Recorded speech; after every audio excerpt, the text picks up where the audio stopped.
The subtle, extensive, ancient way has touched me.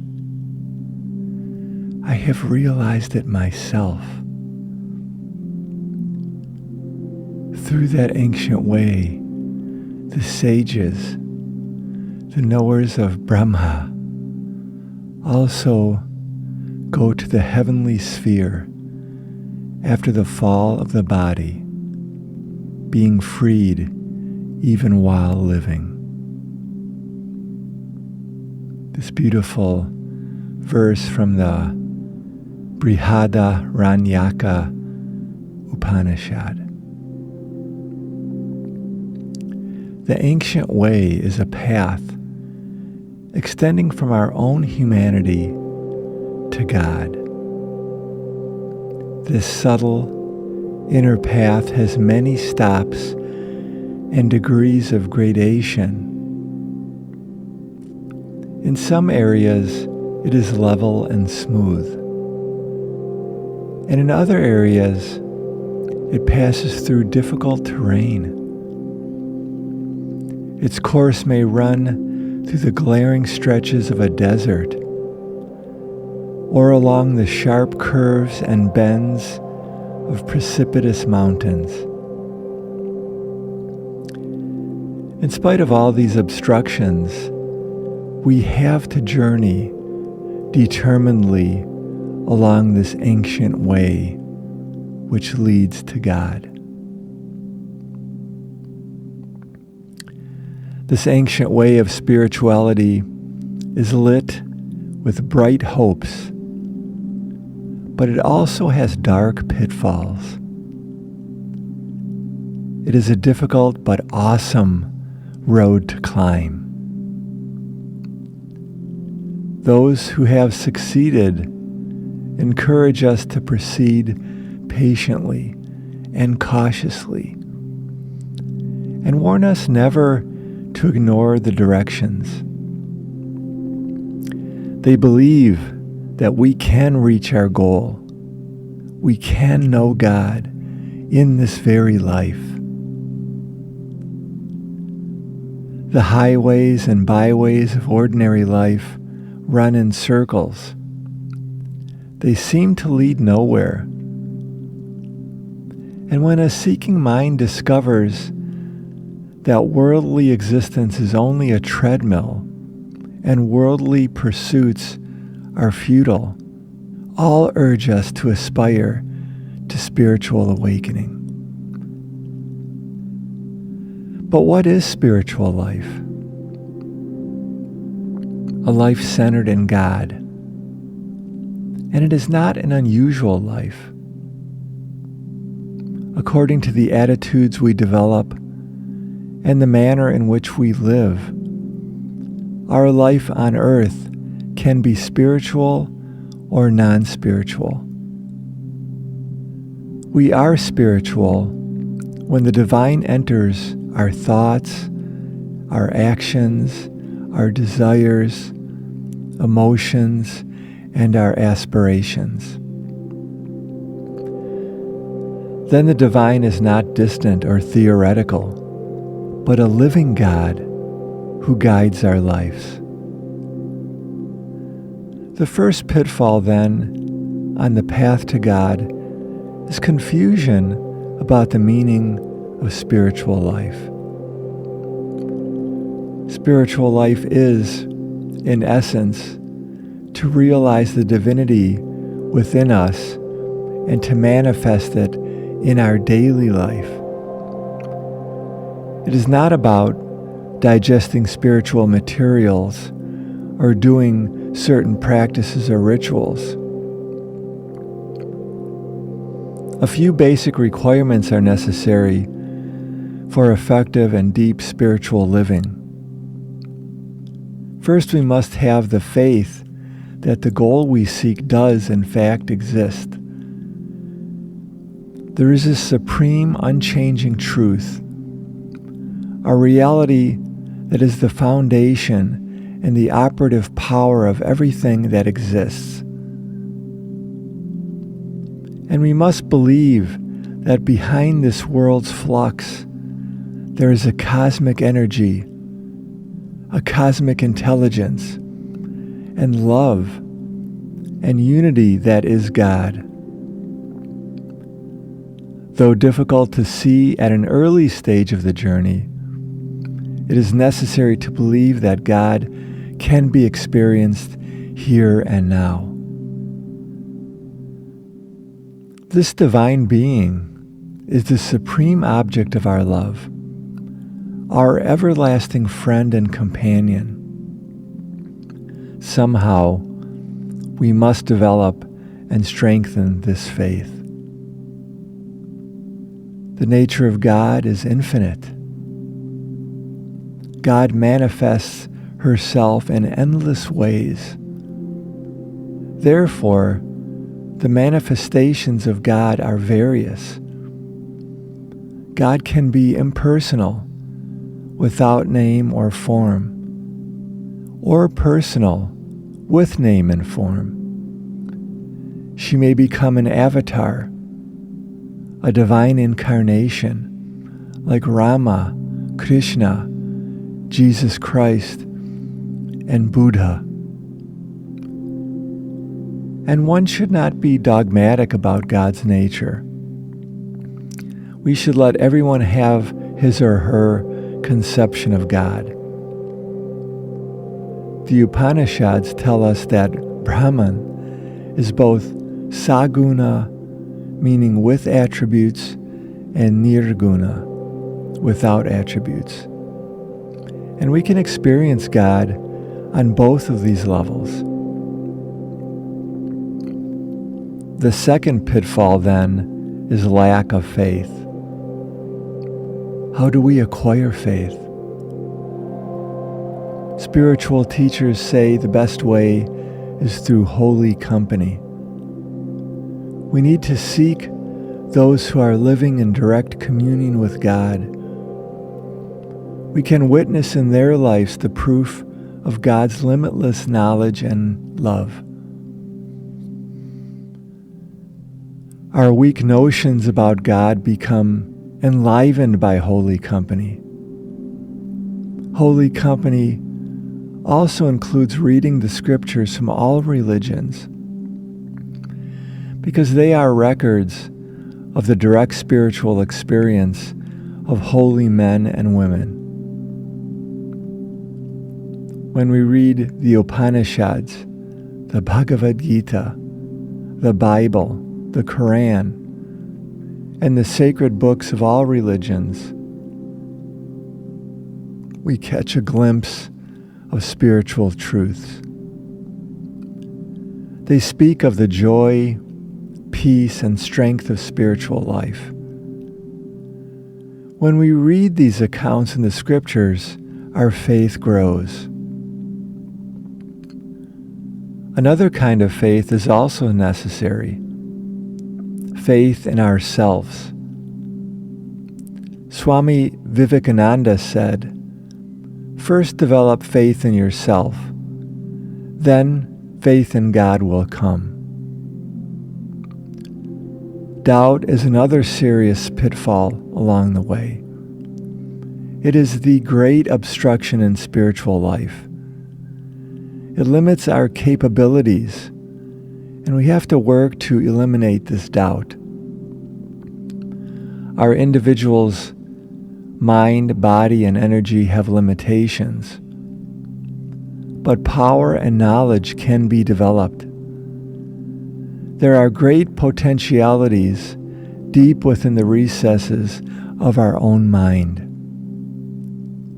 We all possess a hidden insight, an intuition, by which we can rise to the spiritual level and eventually reach the ultimate destination of life, which is the realization of God.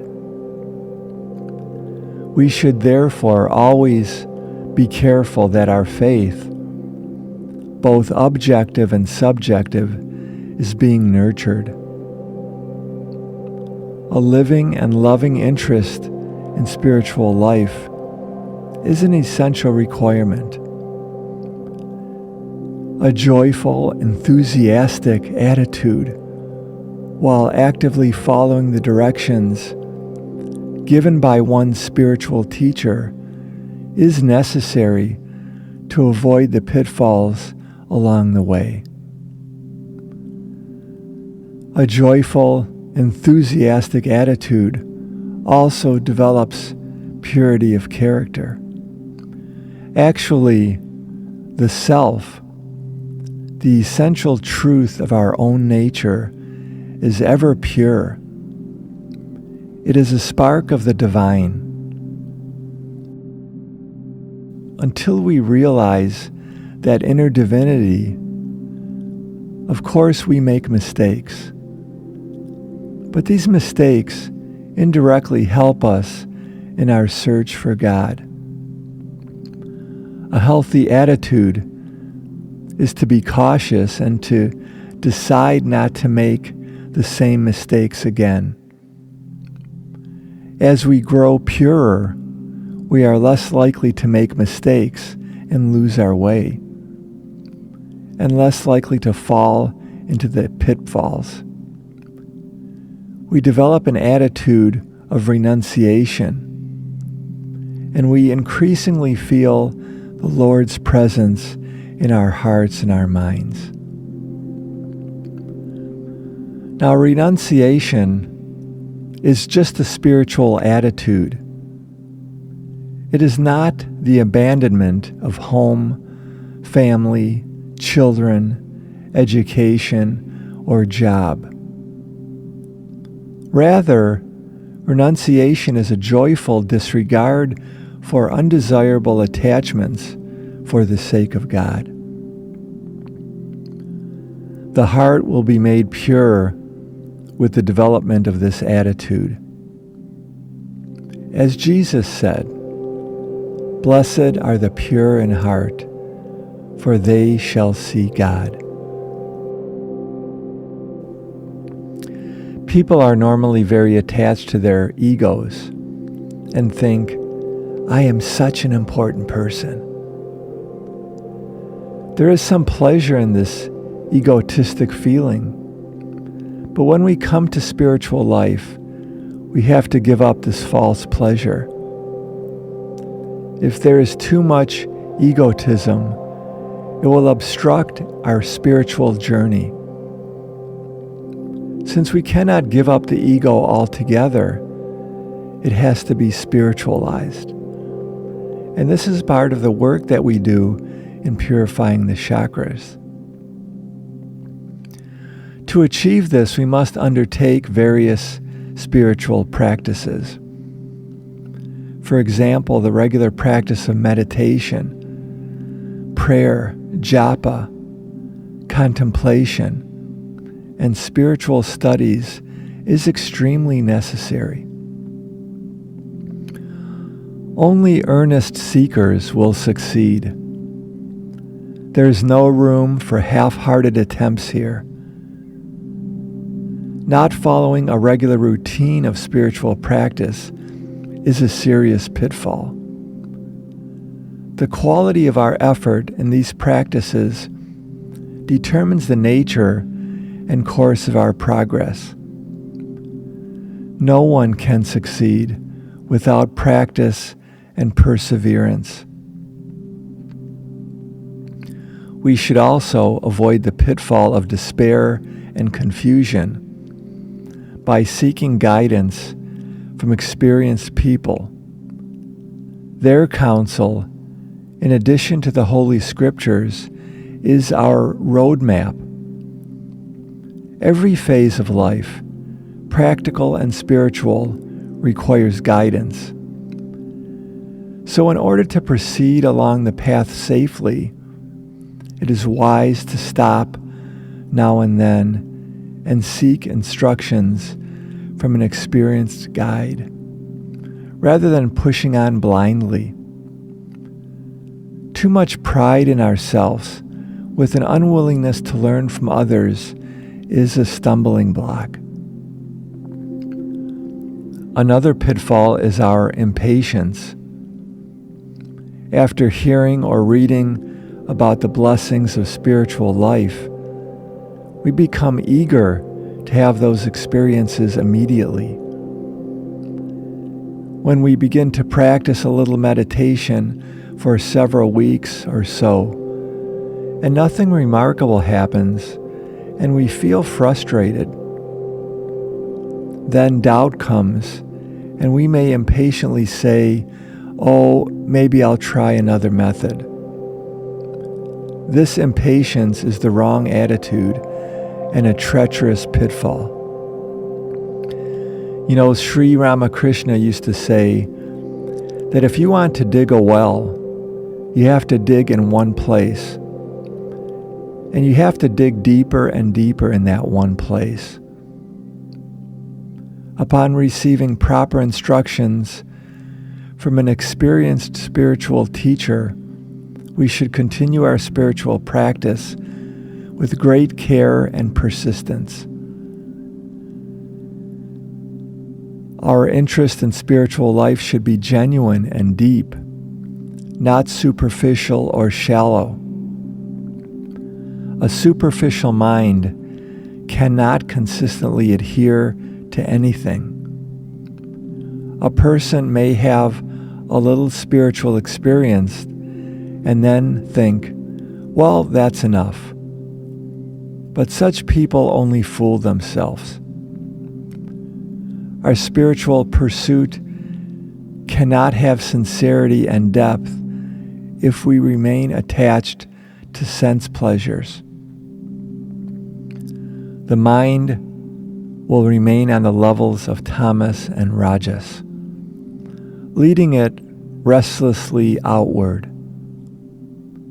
Lack of self-control is another pitfall, and we should make a regular practice of watchfulness over the senses. With the calmness of sattva, the senses can be tamed and quieted by developing self-control. Watchfulness can be achieved by stepping back from the senses and trying to separate ourselves from them. We can observe the senses reaching outward like tentacles, extending in all directions, fastening themselves on this object or that, impelled by desire after desire, and then returning to the repository of the mind.